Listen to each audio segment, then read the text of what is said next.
Oh yeah, wait for the record There button. you go. There you go.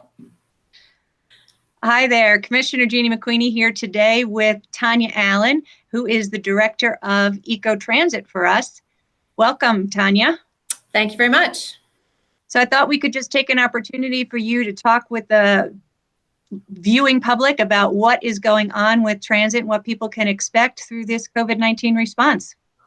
Sure. Yeah. So right now, EcoTransit is still operating. We're operating on a reduced schedule. And our primary goal is to make sure that those folks who really have no other means of transportation can still get to and from critical jobs, critical services. You know, we're talking things like grocery stores, healthcare, cleaning, etc.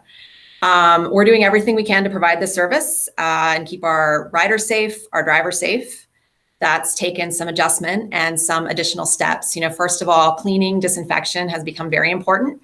We are making sure that we've stepped up our cleaning procedures and that our vehicles are cleaned thoroughly at the end of every day, but also cleaned during the day as well, especially in areas where people are touching surfaces frequently.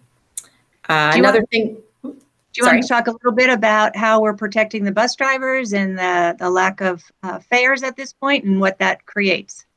Sure. Yeah. So one of the big things that we've done is we have suspended fares temporarily. This allows riders to board the bus from the back door, and that, you know, it removes that face-to-face interaction there at the fare box. It gives our drivers a little bit of extra space and a little bit of extra distance between themselves and the passengers as well. Yeah, I think it's important for people to recognize that we suspended fares for the safety and health of the driver, not to encourage people to use transit.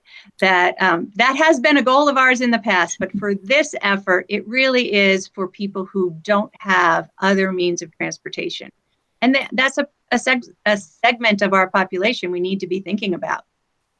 It is, and I'm glad you emphasized that point. You know, one thing we have heard is that we are still a critical service for many members of our community. And so we do need to be out there, but we need to be out there in a way that's responsible. So, you know, if someone is feeling sick, they should not be traveling on public transit.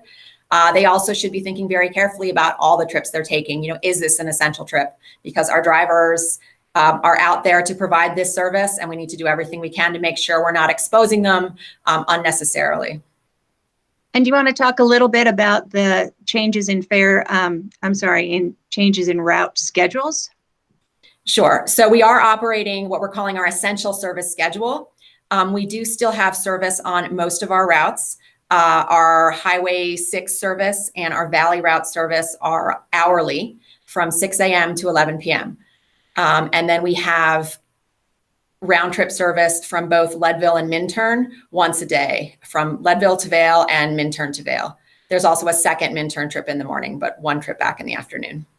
And where's the best place for people to figure out what the schedule is and what the times are for those schedules? We do have all of this information up on our website, eaglecounty.us/transit. We are trying to keep that updated as much as possible. Well, super. Is there anything else you think the traveling public needs to know at this point? And again, as with everything, things are changing regularly.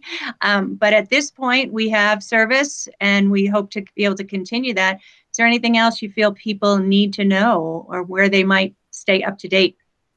I think the best thing is just, you know, as you said, it's a situation that's changing rapidly. We have the schedule we have right now because we do think we'll be able to maintain this and provide consistent service that people can rely on. But certainly, you know, feel free to call us, check the website, make sure that you're paying attention to these changes because things are happening fast. Well, thank you. Really do appreciate all that you're doing to keep service running for those that really need it and to also protect our drivers at this time. So thanks for everything you're doing and for practicing the social distancing with me. Thanks you. So much. All right.